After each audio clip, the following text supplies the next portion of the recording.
The African continent may still not have the true experience of being free this Africa Day. That's according to University of Fort Hare Professor Willie Chinya-murindi. He says there's little to celebrate in the current state of Africa's socio-political and economic landscape. But what exactly is stopping us from experiencing that freedom as a daily reality? Let's cross now to East London, where Professor Chinya-murindi is standing by to chat to us. Prof, thank you so much for speaking to us. The piece that you've written is so powerful. I want to start by just paraphrasing some of what you've written. And you came to write this based on your many travels across the continent. And you say that days like Africa Day are days where it's reduced to the artifacts of celebration, a public holiday in some cases, and even a gathering to commemorate. But you say that this is not just an event it should be our lived day-to-day experience, and it calls for reflection of more deeply what we mean by freedom. It must have taken you some time to take all of what you felt through all of your travels and pour it out into this piece. It is actually quite beautiful in places, but in the end rather tragic that in the year 2022 we still need to be having this conversation.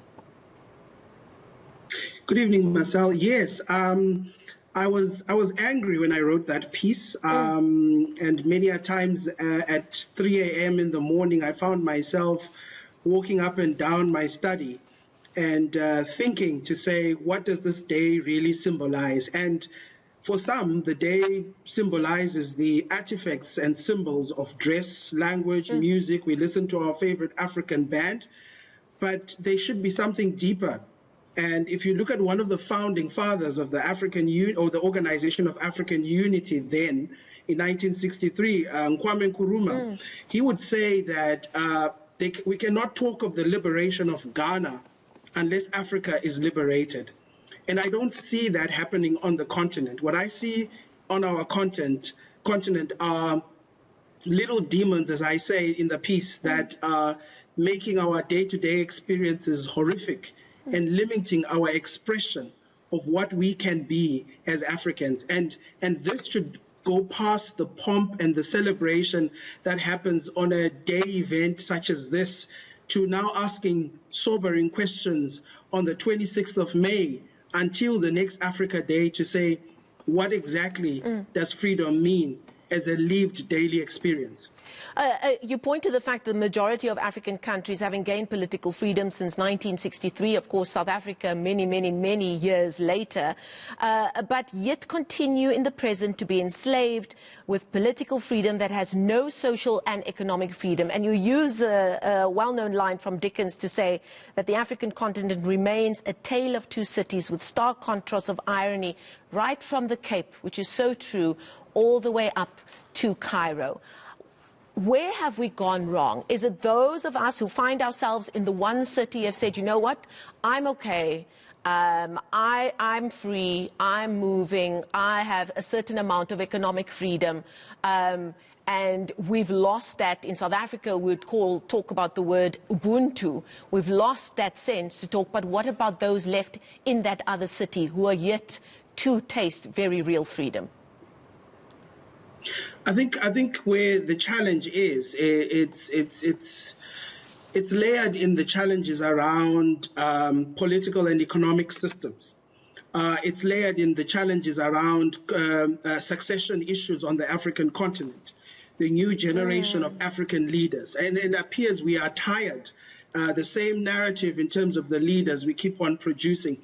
It can't be that when I go to a certain country in East Africa, there's this one president who has been in power for all these years, and whenever any voice of dissent comes, he is quick to crush it because he is surrounded by people around him that sing the praises of him, and yet the people, this lived daily experience on the ground, are suffering.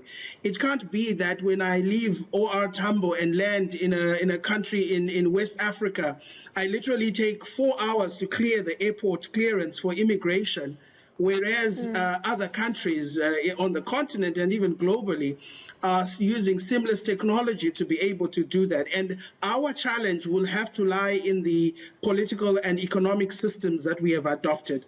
I am arguing for a more focused approach that incorporates a generational talk around the next generation of African leaders. And here in South Africa, we have seen people like Lindiwe Mazibuko coming up with initiatives to try and develop this next pipeline of African leaders. And that's where it starts, the future.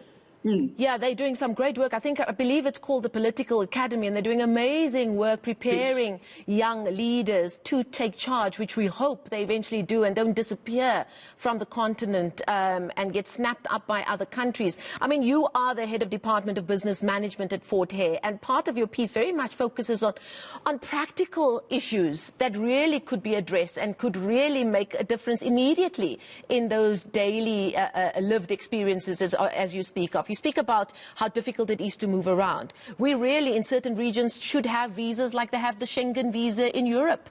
You know, that shouldn't be that difficult to implement. And you also point to the African Continental Free Trade Area, which we've heard so many leaders speak of in their big speeches in various places and various opportunities they've used to bang the drum of it. But do you feel like we're seeing enough practical implementation of what this could eventually achieve?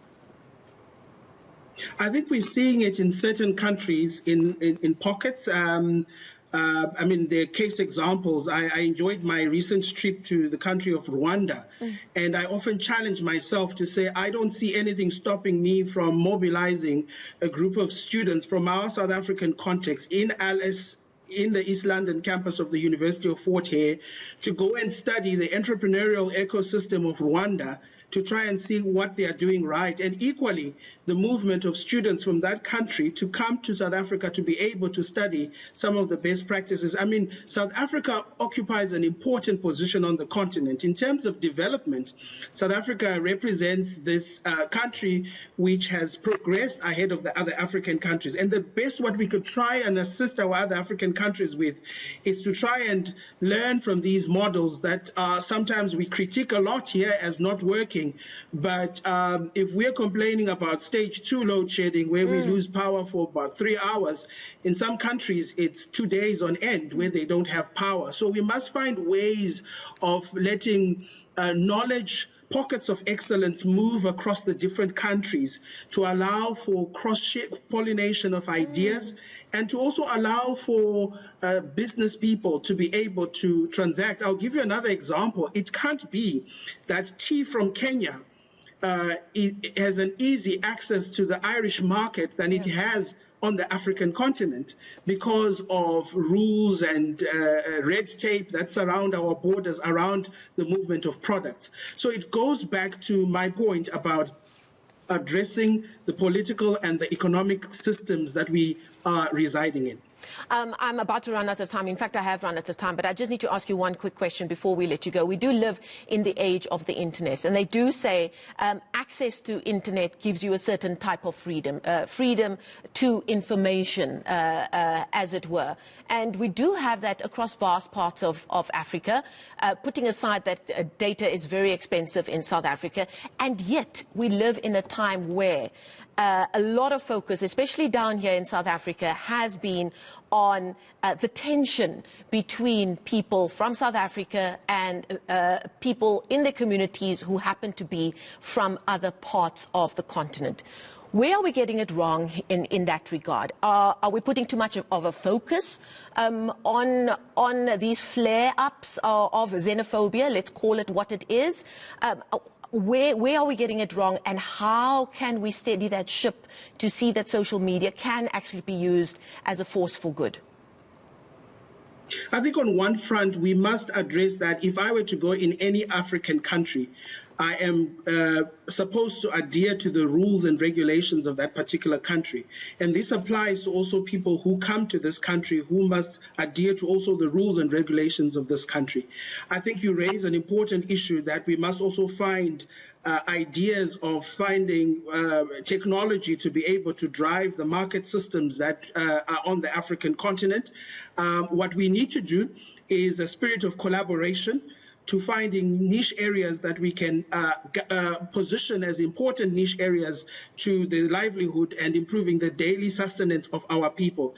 And I think we need to think out of the box. We need to think collaboration instead of competition, and find ways, and this is what the piece is arguing, the cross-pollination of ideas and finding ways that we can learn from each other as a people. And Nkrumah, as I said and end the piece with, is that's the type of Africa that he wanted for all of us who live in it.